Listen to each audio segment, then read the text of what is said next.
Welcome to another exciting episode of Media Outlier, the video podcast that explores key topics and challenges of the media industry.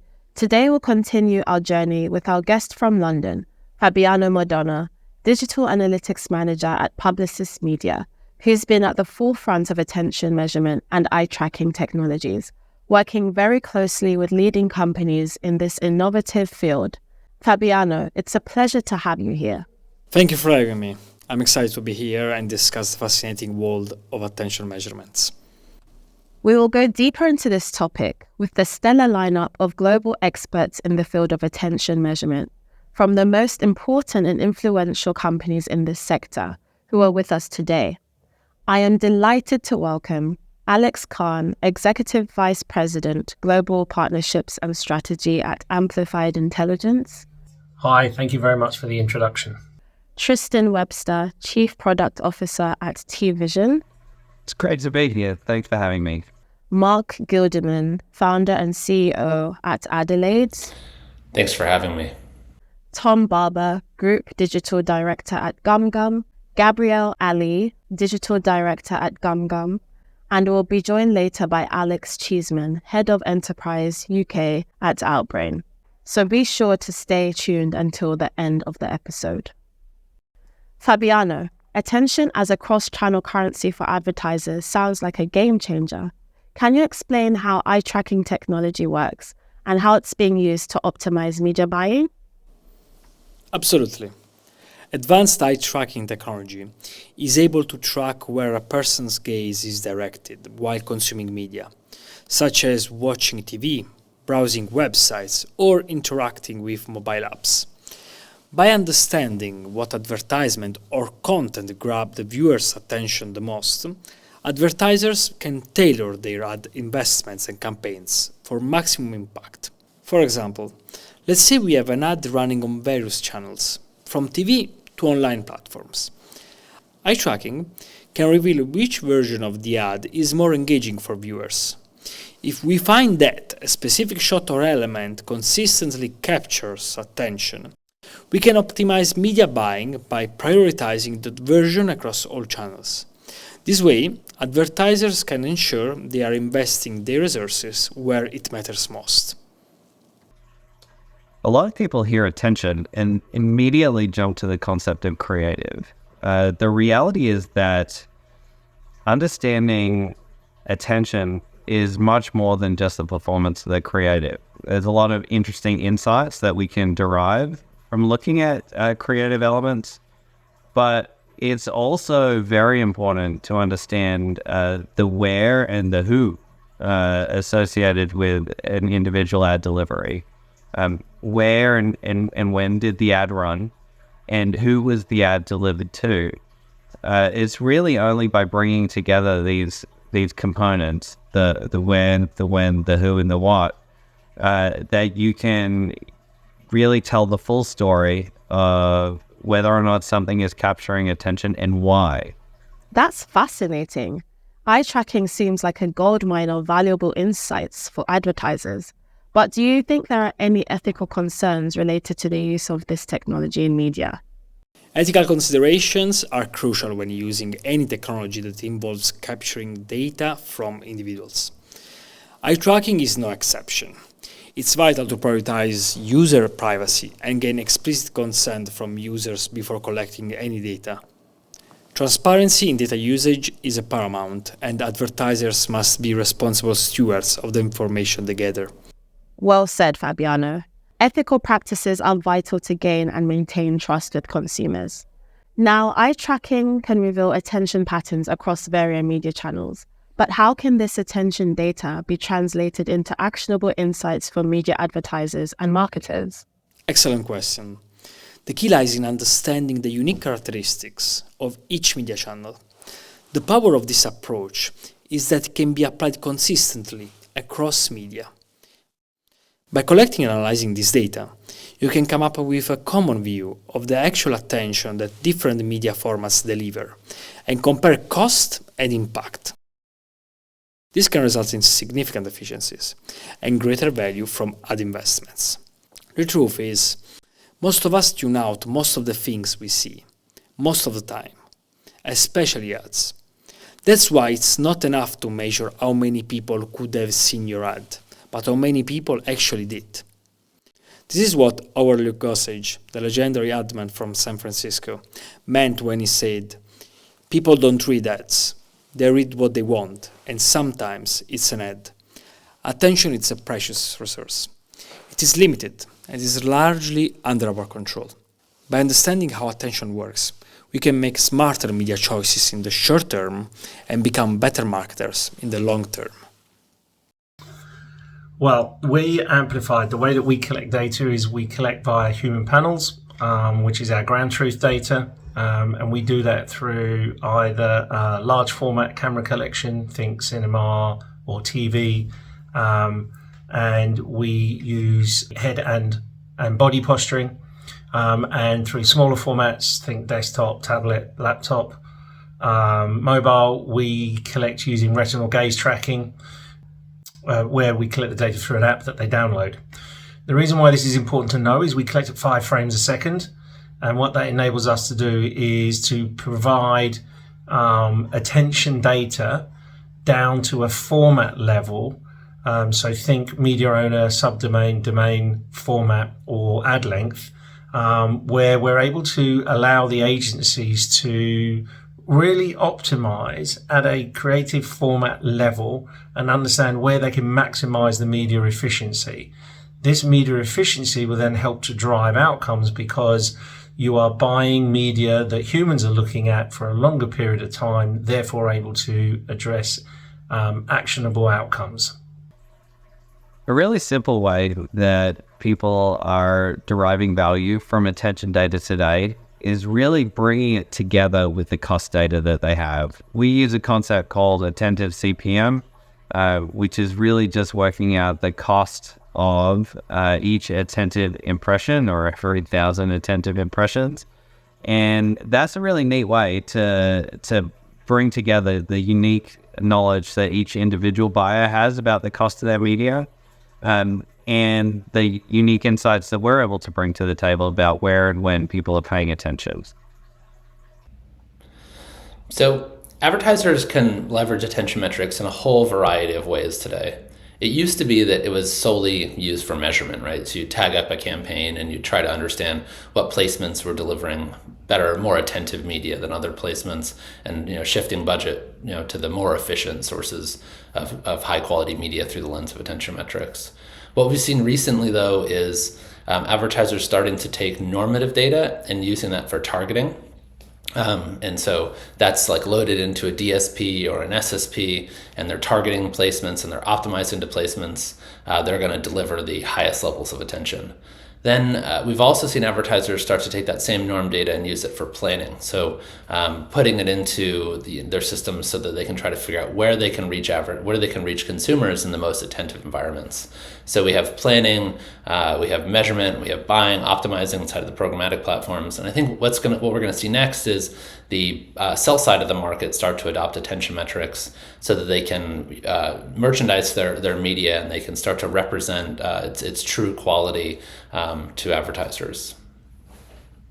Alex Khan, in a recent interview for Exchange Wire, you talked about the importance of attention-led measurement for brands facing increased pressure to maximize budget efficiency and minimize their carbon impact. Could you tell us more about this particular aspect?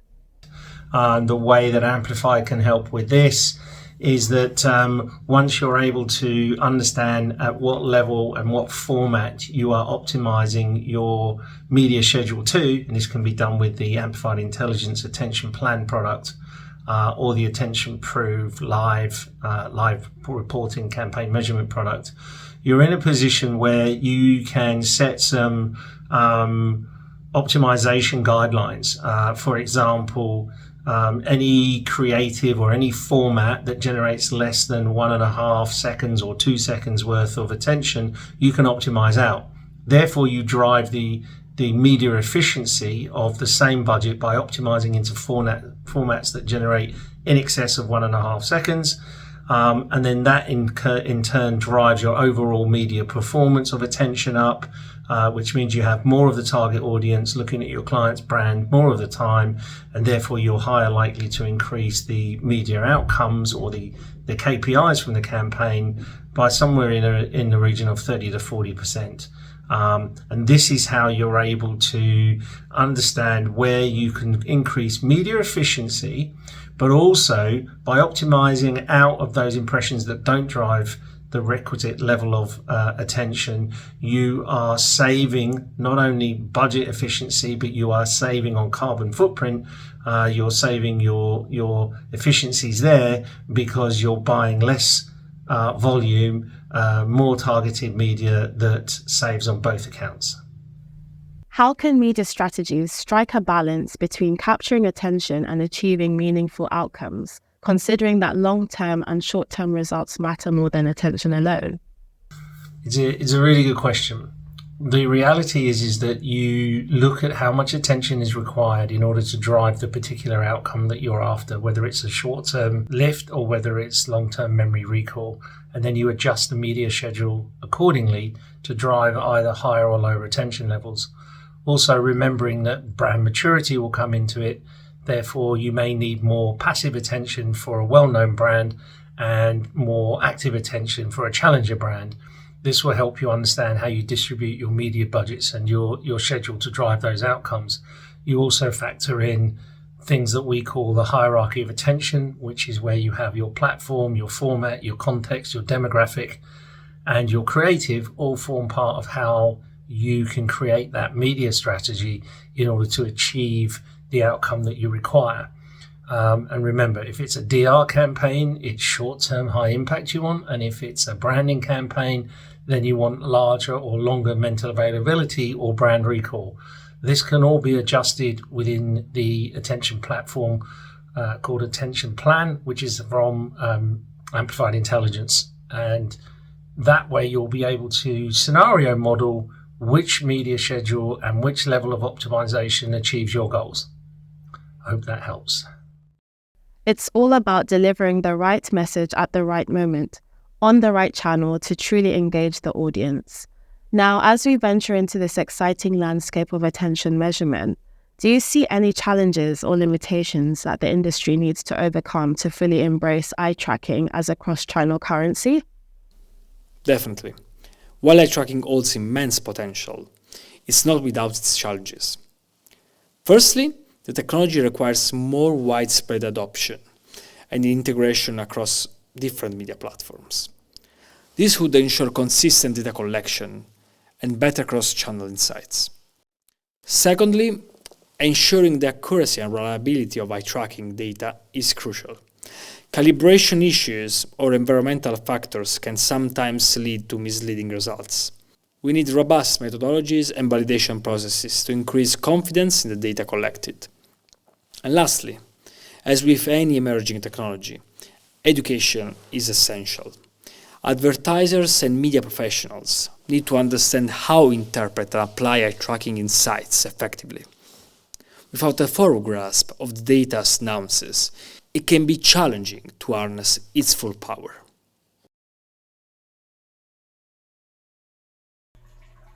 The reality is that most of the media planning tools and buying tools that people are using today are designed to target individual audiences or to maximize reach and total impressions. There is a long way to go, I would say, before the industry has the tools in place that have fully caught up with the measurement that's now available. And I think that's a real challenge for agencies and media buyers to consider is, are we investing in the right places to take advantage of the unique value and unique insights that are now available to us? Now we have Gabe and TomTom from GumGum here. We have already learned a lot about eye tracking, but I'm curious to know, how can you measure attention or attention time across an entire campaign? Surely you can't access the cameras for every impression served. I'm glad you asked. You don't need to access everyone's cameras if you have trained machine learning that extrapolates out eye gaze data utilizing other data points. We work for a company called GumGum that has its own attention AI called AIP. We start with an opted-in panel of over 60,000 global users who allow access to their desktop or mobile cameras. We then look at their eye gaze data during their internet sessions to see how their gaze interacts with ads. We also track digital touchpoints of these users during those internet sessions, things such as viewability, dwell time, scroll velocity, and 40 more. All of this data is used to train and regularly verify the accuracy of advanced AI models capable of accurately measuring attention time across live impressions on a campaign without the need for camera access. Our trained AI models scale attention measurement far beyond panels across every single impression of live campaigns and enables real-time optimization of campaigns to secure maximum attention. So if you can see attention time on every impression and optimize in real time, what does this mean for brand activations? And does this improve business outcomes? So we see direct correlations between attention time and positive business outcomes. Seems obvious. If someone is actually paying attention to your ad, they're more likely to act on it and recall it, not just fall into the precursor metric of viewability. But one of the most interesting things we find that it isn't necessarily the highest attention time achievable which links to your KPIs. Therefore, GumGum have coined something we call the optimal attention time. Using machine learning, we can identify the number of seconds the optimal attention time is based on your business outcomes, such as click-through rate, brand awareness, or return on ad spend. For example, if we find that 4 seconds is the optimal attention time where users are clicking, we can optimize via our AI to the context, formats, and other touch points to deliver said attention time, and subsequently, the best click-through rate for your client's campaign. A recent GumGum campaign for Domino's saw a 400% increase in return on advertising spend based on the optimal attention model, proving the correlation between attention time and business outcomes. Very interesting insights. Thank you. In the meantime, Alex Cheeseman, Head of Enterprise at Outbrain and Sales, Marketing and Ad Tech Executive, has joined us. We'd like to ask him 2 fundamental questions, which we will conclude this brilliant episode. Why is attention measurement so important? And if you're just starting out with attention measurement, what should you consider? Attention measurement's super important. The reason why is the current metrics that we've been using for the past 10, 15 years aren't giving us a true view on the quality of the media that we're buying. And there's been a real race to the bottom in terms of buying the cheapest reach and frequency for the lowest cost. And what that's meant is that, you've got a whole ton of advertising that is ineffective. It's pretty bonkers that in 2014 it was acceptable for anybody to pay money when only 50% of the pixels of an ad were in view. Yet that's the currency that most of us have been buying on for the past 10 years. The reality is that when you look at the media pan results, looking at impressions, looking at reach, looking at frequency, you have no idea whatsoever if it's good, bad, or ugly. And what attention does, particularly if you choose the right attention measurement platform, is help you to better understand the quality of your media. If you're appearing on sites that have 50 ads, is that a good thing or a bad thing? Would you rather appear on a site that has 3 ads? Would you rather take over the entire page, or would you rather have 25% of the page? Would you rather have autoplay ads, which perhaps are being ignored, or would you rather have user-initiated ads? So if you work with the right attention measurement platform, the scores that you'll be able to get will help you to identify, of all the media that you're spending, perhaps some of it's appearing in low attention sections and sites. Let's cut that out. Let's move it into high attention media or the attention that you need in order to drive the business results that matter. And ultimately what will happen is 3 things. Number one, you'll be able to spend less money because you're spending money in places that drives action, where humans are, where eyeballs are, and where attention is being placed. You'll hopefully be able to, reduce wastage.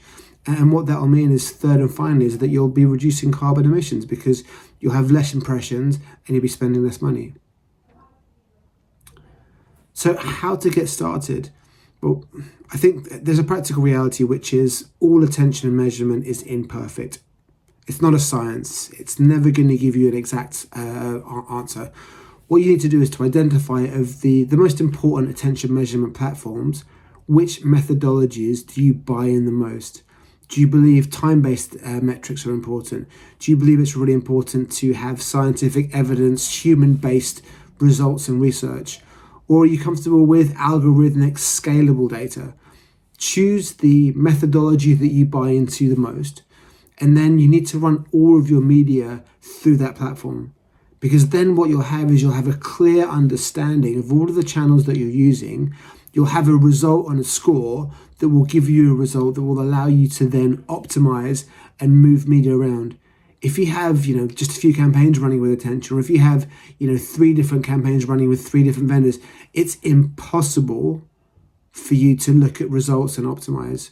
So choose a partner, buy into the methodology, understand that it's not perfect, and then realize that it's going to be a journey, because over time what you're going to be able to do is start to understand the right context, the right environments, and then you can start to work on the creative that gives you the absolute best results. Wise words, Alex. That concludes today's episode of Media Outlier. A big thank you to all the experts who joined us today, sharing their insights on attention measurement and eye tracking technologies. Fabiano, thank you for bringing together the brightest minds in this field and for sharing your expertise on the potential of attention measurement in media. Thank you for having me. It was a pleasure discussing this exciting topic with you. I hope it inspires our listeners to embrace data-driven strategies in their media endeavors. Stay curious, stay innovative, and always put your audience first. That's a powerful takeaway, Fabiano. And to our listeners, if you want to learn more about cross-media measurement and campaign optimization, join us for our next episode. Stay tuned.